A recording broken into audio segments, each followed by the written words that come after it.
Selamat pagi buat anak-anak Bapak kelas 8 yang Bapak sayangi dan Bapak cintai. Untuk hari ini ya, kita akan membahas sedikit kisi-kisi tentang jenis-jenis soal yang akan Bapak keluarkan nanti di ulangan akhir semester. Jadi perhatikan baik-baik.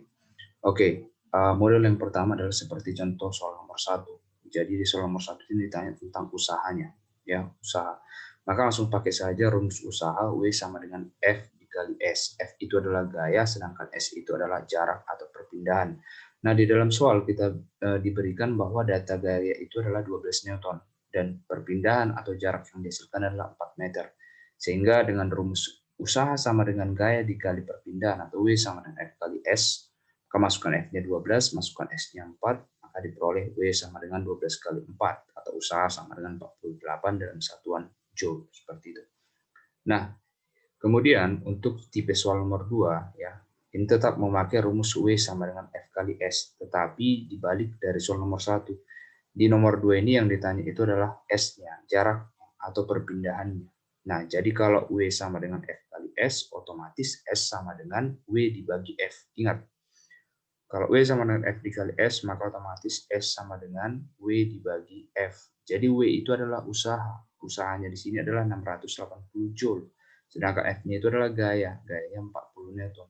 Sehingga nanti kalau ditanya berapa jarak atau perpindahannya, bagikan saja W dibagi F. Berarti 680 lah dibagikan dengan 40. Sehingga hasilnya adalah 17 meter. Seperti itu. Nah, untuk soal nomor 3, ini modelnya yang ditanya gaya, ya. Jadi kan rumusnya ada W sama dengan F dikali S. Jadi bisa saja yang Bapak tanyakan di soal ujian nanti adalah W-nya. Bisa saja yang Bapak tanya itu adalah F-nya, atau yang bisa saja Bapak tanya itu adalah S-nya. Namun kalau Bapak balik-balik pun sebenarnya soalnya nanti, ya, atau persamaannya Bapak bolak-balik, tetapi ingat hanya W sama dengan F kali S itu aja yang bolak-balik dipakai seperti itu, ya, nggak akan ada perubahan dari situ persamaannya untuk rumus usaha. Jadi dikuasai, ya, seperti contoh soal nomor 3 ini, W-nya diberikan atau usahanya diberikan 15,6 dan gayanya yang ditanya, sedangkan perpindahannya diberikan 13 meter. Sehingga langsung saja gaya atau F itu sama dengan W dibagi S atau 19,6 dibagi 13. Jadi diperolehlah hasil gayanya yaitu sebesar 1,2 dalam satuan Newton. Oke, untuk tipe soal nomor 4. Tipe soal nomor 4 ini adalah kita mencari total gayanya dulu. Baru kita kalikan ke perpindahannya kalau kita mau mencari usaha. Jadi kita perhatikan arah gayanya ini searah atau berlawanan arah. Searah ya. Jadi mereka sama-sama ke kanan, F1 ke kanan, F2 ke kanan.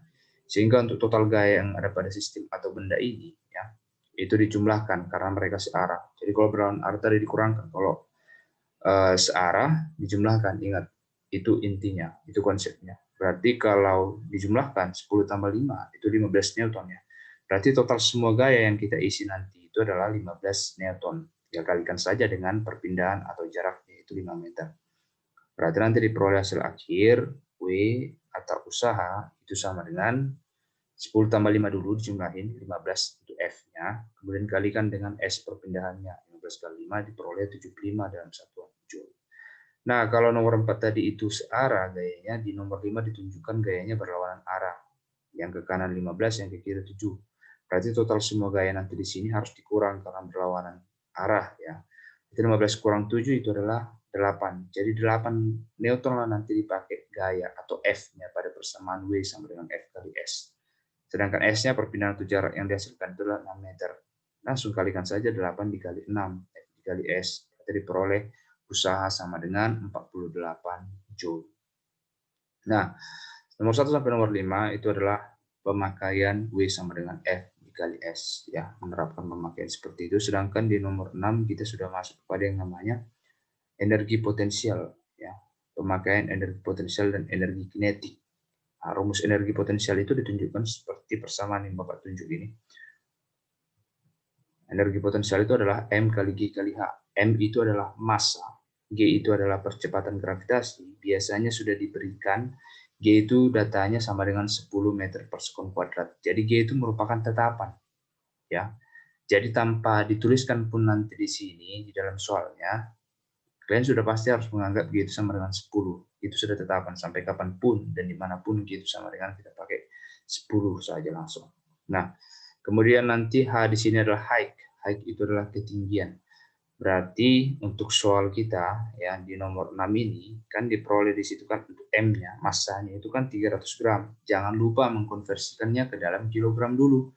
Karena gram itu belum baku, yang baku itu adalah kilogram. Berarti 300 gram supaya berubah menjadi kilogram dibagi berapa? Ya.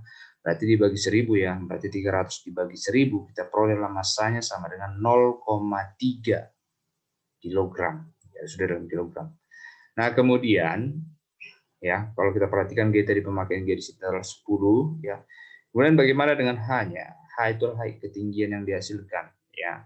Di sini diberikan datanya adalah 80 cm lah tinggi meja itu. Otomatis itu merupakan tinggi dari pada saat buku dijatuhkan. Nah, 80 cm, cm ini belum baku. Sehingga kalau kita mau yang baku, satuan yang baku itu adalah meter.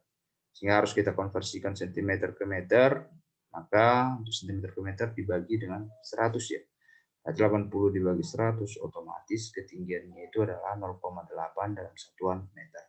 Ya, data M sudah masuk, data G sudah masuk, data H sudah masuk. Langsung kalikan saja semuanya. Maka diperoleh hasil akhir usaha atau W sama dengan 2,4 Joule. Seperti itu aja ya. Berarti energi potensial itu sama dengan M kali G kali H. Nah, kemudian untuk soal nomor 7 ya, serupa halnya dengan soal nomor 6 tadi, rumus yang dipakai itu adalah W sama dengan M kali G kali H, tetap itu. Nah, jadi di sini M kali G-nya sudah disatuin. M kali G-nya sudah disatuin. Coba kita perhatikan massa kali percepatan gravitasnya sudah disatuin. Langsung saja langsung 50 Newton. Ya, jadi kalau ada massa yang dikalikan dengan 10, berarti itu sudah langsung merupakan gaya berat. Ya. Ingat, kalau ada massa yang langsung dikalikan dengan percepatan gravitas, itu sudah langsung gaya berat. Contoh, massa kamu 60 kg. Ya, masih dalam 60 kg, masih dalam satuan kilogram 60-nya. Nah, ketika Bapak nanya berapa gaya berat kamu, berarti kamu tinggal mengalihkan massa yang tadi 60 kg, kalikan dengan 10. Maka nanti berat badanmu adalah 600, bukan dalam satuan kilogram lagi, tetapi dalam satuan Newton. Ingat, Bapak ulangi sekali lagi, kalau massa itu adalah 60 kg, garis bawahi dalam satuan kilogram. Tetapi kalau berat itu harus sudah dalam satuan Newton. Bagaimana caranya tadi mengubah kilogram ke Newton? Kalikan saja dengan 10, berarti langsung massanya sudah berubah menjadi berat. Berat itu gaya, jadi satuannya harus Newton. Jadi di sini sudah diberikan M kali G-nya, massa kali G-nya, massa kali 10-nya itu sudah 50 Newton. Jadi tinggal kita kalikan saja dengan H-nya, height ya. Sini diberikan ketinggiannya 140 cm, masih dalam cm, sehingga kita butuh konversi ke dalam meter, dibagi 100, sehingga diperoleh hasil ketinggiannya adalah 1,4 meter. Berarti otomatis 50 kali 1,4, usaha yang diperoleh adalah 70 dalam satuan Joule. Seperti itu. Oke, untuk soal nomor 8, sebuah sepeda yang masanya 40 kg bergerak dengan, ya, dibaca sendiri nanti kelanjutannya. Kalau di soal nomor 6 dan 7 itu disinggung tentang pemakaian energi potensial, di soal nomor 8 disinggung tentang pemakaian energi kinetik. Jadi hanya ada dua energi saja secara umum biasa kita pakai di tingkatan SMP, yaitu energi potensial dan energi kinetik. Jadi untuk nomor 8 ini adalah perwakilan dari energi kinetiknya. Ya, hafal saja langsung rumusnya itu adalah energi kinetik sama dengan setengah dikali M dikali V kuadrat. M-nya itu adalah massa ya. V-nya itu adalah kecepatan. Jangan lupa mengkuadratkan kecepatannya dulu. Langsung saja ke pemakaian soalnya. Sini ada soal nomor 8, massanya atau M-nya 40 kg. Kemudian diberikan kecepatan atau V-nya 10 meter per sekon.